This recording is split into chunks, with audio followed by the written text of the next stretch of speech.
The commodification in the tattoo village, transforming cultural identity in modern Kalinga society. Background of this study.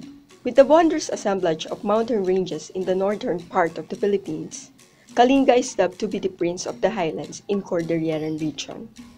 Beyond the Kalinga mountains, there is a hidden home where you can find a living artifact.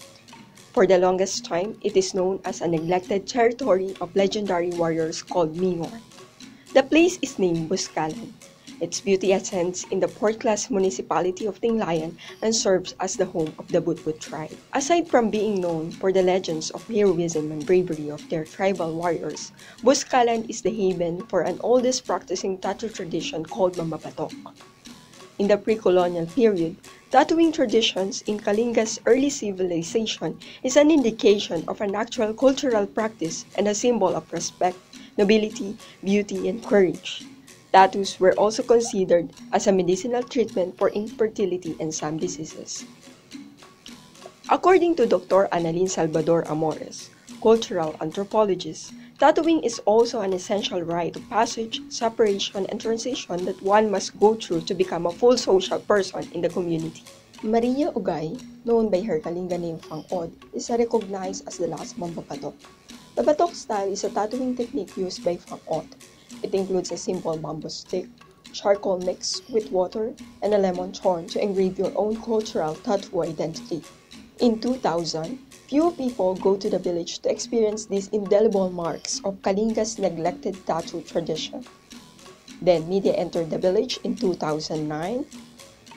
Dr. Lars Krutak, a tattoo anthropologist, traveled to the Philippines to make a documentary about the last Kalinga tattoo maker, Whang-Od. His documentary, The Tattoo Hunter, Kalinga of the Philippines, was shown in the Discovery Channel. This gave Whang-Od a global attention. Starting that day, the sleeping village became a global tourist spot for the tattoo enthusiast. Since then, a foreign and local people want to endure the indelible proof of Kalinga tattooing style from Whang-Od. Today, 8 years after the media arrived in the tattoo village, Boscalan is still open to anyone who wants to practice an old ritual of crafting cultural identity. It also remains to be the sanctuary to experience the ethnic form of life away from the city. However, these tourism activities caused by Whang-Od sensation brought business opportunities to the village. The so-called tribe was converted into a new community of global sightseeing. The Budbud tribe has improved their status and life. Some of them are well educated. They can speak English and Tagalog nowadays. Before, only Kalinga language is known in the village. People have money to buy the things they want without limitations. However, the Mambabatok before are being paid through beads and livestock, but nowadays, tattoos are worth a couple of bucks depending on its size. The Kalinga tattoo designs are also changing through adding different characters that were not part of Kalinga tattoo symbols. Tattoo turned out to be the subject of commodity, and the image of an old tattoo tradition, Whang-Od, became culturally and commercially exploited. The research problem and objectives. When culture transforms with the advent of new technological tools such as media, is the significance of culture become reachable? What if its cultural distinctiveness lost as being solely linked within the modern-day communication? How these parameters reform the cultural representation of the globalized world? Given the current cultural development of indigenous communities in the Cordillera region, Kalinga became homogeneous society. Their inspiring sense of tribal awareness decreases its uniqueness by reproducing and duplicating its own traditional tattooing practices.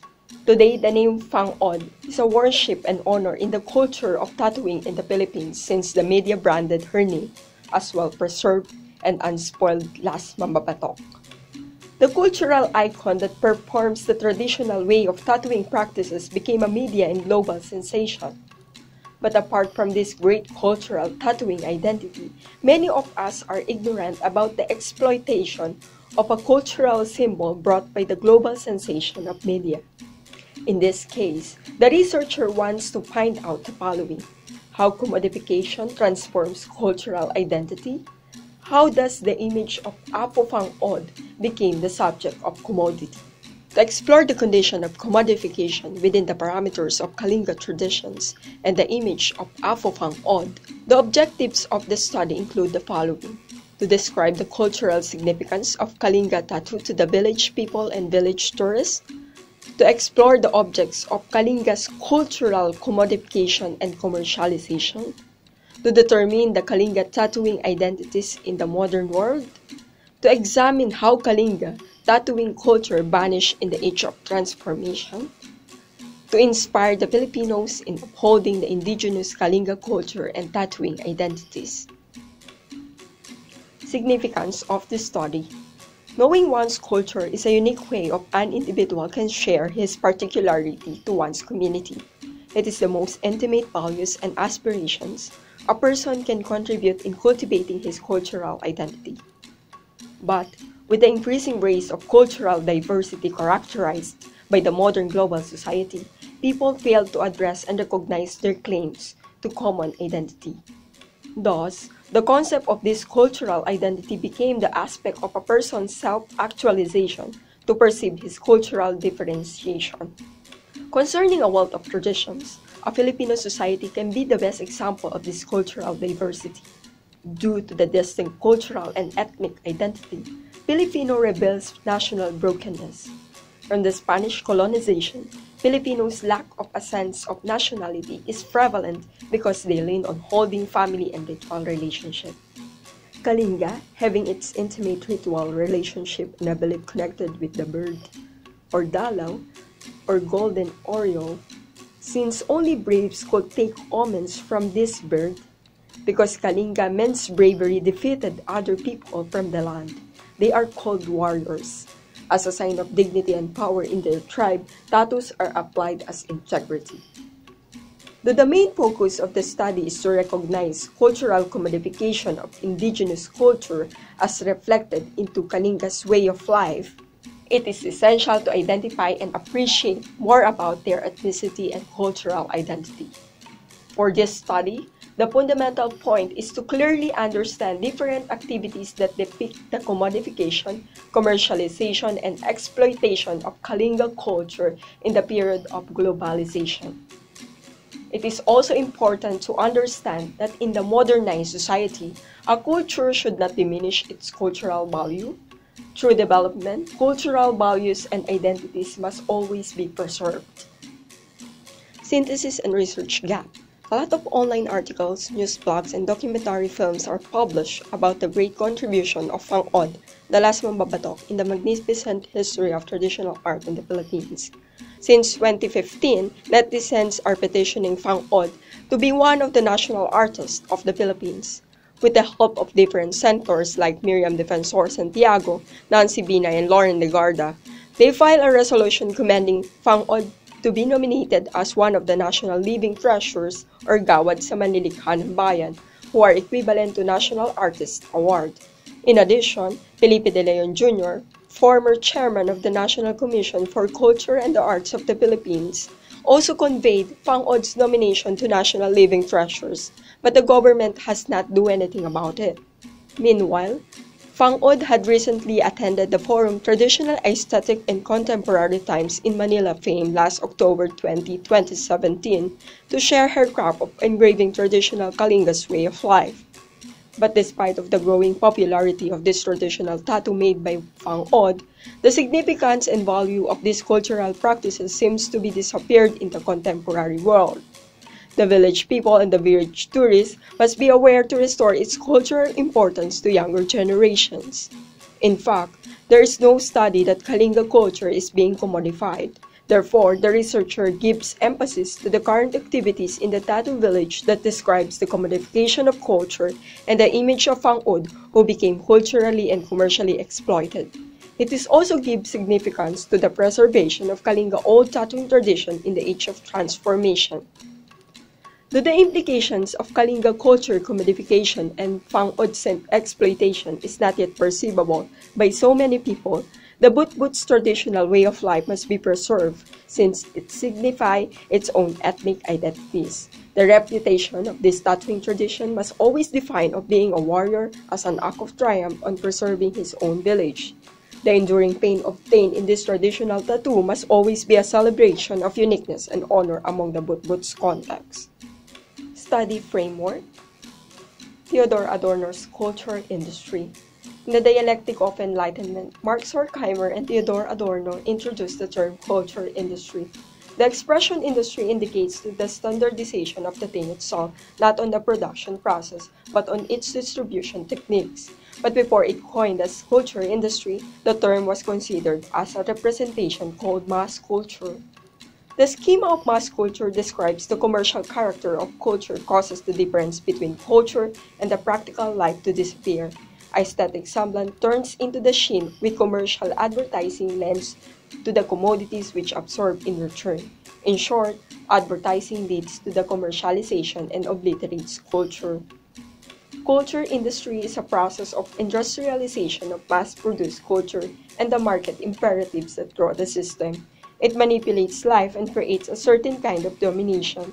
Media serve as a technological vessels on the commodity value of the culture industry, wherein technology introduces the people to the social world and in return indicates the exploitation of nature through the repressive social formation. Three mantras of culture industry. First, commodification is equivalent to profit. Adorno mentioned culture is a paradoxical commodity. Culture has been commodified through advertising. For Adorno and Horkheimer, it's a negative principle, a blocking device in one culture. In culture industry, advertising is a compulsive imitation by consumers of cultural commodities, which at the same time they recognize as false, because advertising, the work of art, became commodity and became meaningless. Second is standardization, which formulates sameness. The culture industry promotes the universality of homogeneous same, wherein it's infecting everything with sameness. It is the significant schema when one work of art became the subject of commodity. Third is massification, is equivalent to mass transmission. The culture industry misuses its concern for the masses in order to duplicate, reinforce, and strengthen their mentality, which it presumes is given and unchangeable. Therefore, it's the process of becoming the mass society. Walter Benjamin's aura. Benjamin's essay, The Work of Art in the Age of Technological Reproducibility, represent the discoveries and relationship of technology, media, and the people to the world. The work of art goes beyond to the existence of media and new technologies which create reflective consequence to the consciousness of humanity. Since the work of art is always been reproducible, the objects made by humans could always have replicas, but the work of art is being imitated or copied even to the most perfect reproduction in a particular place. The unique existence lacks its structure. The work of art's reproduction inspires the concept of authenticity, but detaches its uniqueness and the cult value. In the case of technological reproduction, the copy of the original cannot attain its original self. In 1929, Benjamin coined the term aura in his essay Little History of Photography. For him, aura is a strange tissue of space and time, the unique apparition of distance. He claimed that it is a unique status based less on quality, use value, or worth per se than on its figurative distance from the beholder.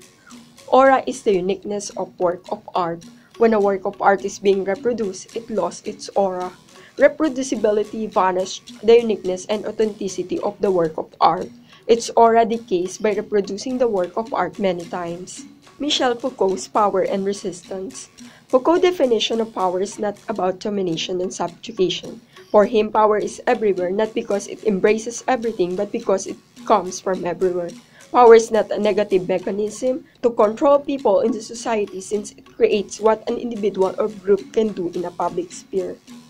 Because power is not a system of domination among the inside or the outside, resistance comes first. Foucault determined that there is an intimate relationship between power and resistance. He cited where there is power, there is resistance, and yet, or other consequently, this resistance is never a position of exteriority in relation to power. Since resistance is produced by power, it determines on how an individual perceives himself to the world, but not a certain kind of domination. Conceptual framework. Culture industry. The Budbud tribe has improved their status in life through the emergence of electricity and the global tourism brought by the media.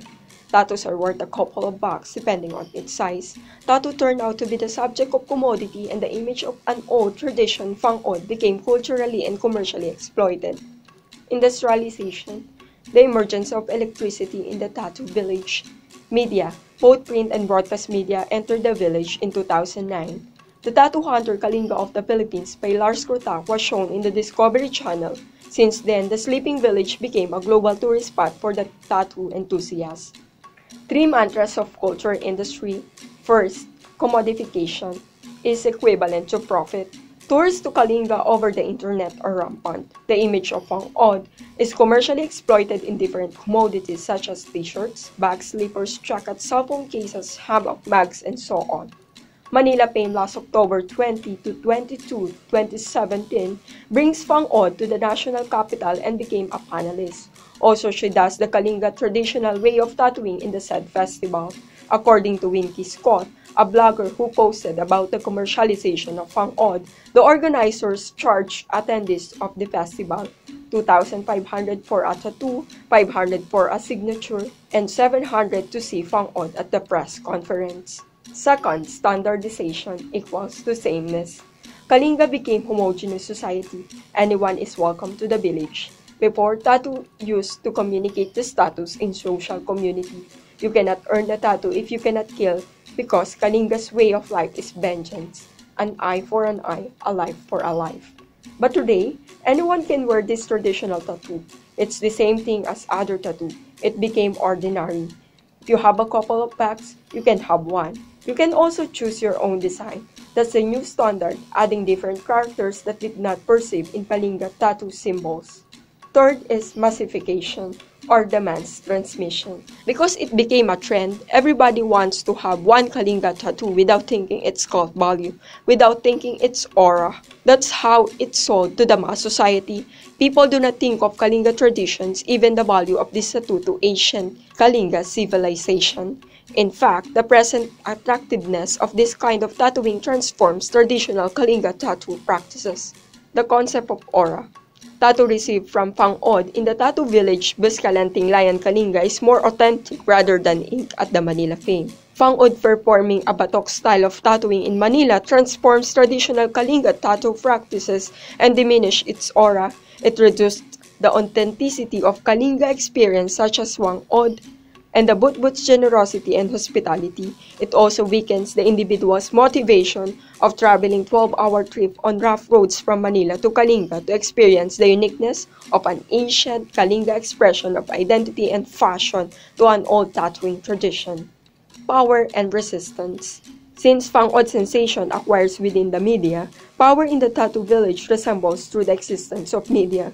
The media is subjected to power sits in incites, induces, and seduces the audiences, but it did not literally dominate the social structure of the tattoo village. Media news reports on Whang-Od going to Manila was not intended her to become a media sensation. Whang-Od presence in Manila Fame is her decision to join the festival. No one forced her to join the said event because she wants to see Manila. She also desires to meet her favorite ang probinsyano star Coco Martin. The moment she sleeps in the festival is not a form of resistance to the media since it's her way of life. Like an ordinary human being, when she was tired, she sleeps. Apart from being a cultural icon, sleeping is part of her human nature. Research methodology. Research design. This study is self-explanatory and clear that focus on the commodification of Kalinga traditions. It deals with history, beliefs, cultural symbols, behaviors, rituals, and Kalinga people. Hence, it also focuses on how Whang-Od became the subject of commodity. The researcher used qualitative approach since it is descriptive in nature. The subject of the study is based on people's own observable behavior as part of the whole society. It allows knowing people on how they define themselves to the world in their everyday lives. This method also explores the concept of ethnicity, tradition, and cultural identity in the modern world. Through this method, I learned about the Kalinga people. I engaged myself to the life experiences, beliefs, and tradition. I heard them speak about themselves. I also saw their perspective and points of view as part of the indigenous people in the Philippine culture. Since this method of research is humanistic, every subject in a setting is viewed as equal to every other. The research participants and locale. The researcher explored on different people who have been in Kalinga and who have been in the Tattoo village to participate in this study. To entirely associate with the study, I select 4 key informants and categorize them as modern and old village people and village tourists. Research instruments. The study used in-depth interview to explore the individual's experience and perception about the Kalinga cultural significance and identity. The researcher asked the informant's personal experience that obtains to answers different activities which depicts the commodification and commercialization of Kalinga culture, incorporating the emergence of media in the village, the image of Whang-Od as a subject of commodity, and when Whang-Od goes to Manila. The preceding questions answer their notions on Kalinga tattooing identities in the modern world. Is the Kalinga present day of tattooing practices vanish its Kalinga culture? In addition, the researcher also asked on how they will preserve these Kalinga tattooing identities to protect from commodification and obliteration of indigenous culture. The researcher had prepared different sets of in-depth interview guides for the Tattoo village people and village tourists. Interview guide is in English and Filipino version. English transcription was integrated on the results and discussion of the study. Data sampling procedure. The main focus was to gather data to provide relevant information of the chosen key informant. Therefore, the researcher will go to Kalinga to squeeze a lot of information on the collected data and to understand the major impact of commodification on their culture. Since this study is grounded by theory, theoretical saturation was used in developing a qualitatively derived theory. Janice Morse defined it as the phase of qualitative analysis in which the researcher has continued sampling and analyzing data until no new data appear and all concepts in the theory are well developed. To define notions and association concerning the Kalinga's way of life, each research informants were categorized accordingly. Key informant 1, modern village tourist. Key informant 2, old village tourist. Key informant 3, modern village people. Key informant 4, old village people. Data gathering procedure. I allotted 1 month to look for key informant who were appropriate to comprehend with my study. I started to look for different people who have been experienced the Kalinga's way of life and the people who are native in Kalinga. For the village tourists, I read different blogs about people who have been in the tattoo village and tattooed by Whang-Od. Through Facebook, I sent their direct message and state my intention. The conversation was quick and easy since most of them are based in Manila, an active member of social media. Upon listening to their great Kalinga experiences, I picked 2 individuals who are willing to meet for an interview. I was also intentionally classified them as modern and old village tourists.